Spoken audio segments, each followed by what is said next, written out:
In today's video, I am going to teach you how to associate line items with a deal in Hubspot. To begin, log into your Hubspot account and look at the main navigation. Go to CRM, then select Deals. This opens your Deals dashboard, where you can browse your pipeline and find the record you want to update. Take a moment to confirm you are in the correct pipeline and that you are selecting the correct deal, since line items will attach to the specific deal record you open. Next, click the name of the deal you want to work with.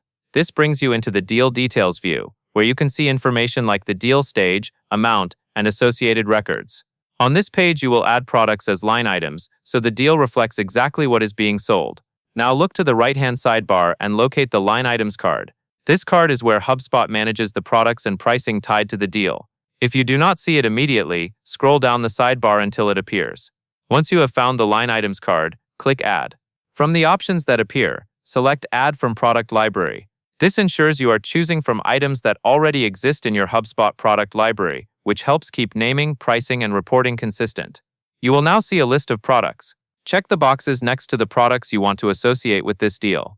As you select items, be mindful that these choices typically roll up into deal totals and can affect quotes and reporting depending on your Hubspot setup. After you have selected your products, go to the bottom right and click Add. Hubspot will attach those products to the deal as line items. Next, review each line item and update the quantity or unit price if needed. This is important if the deal involves multiple units, a special rate, or a customer-specific price. Make sure the numbers match what you intend to sell. Finally, click Save in the bottom right. This locks in your changes and ensures the deal reflects the correct line items and pricing. And that covers everything you need to know.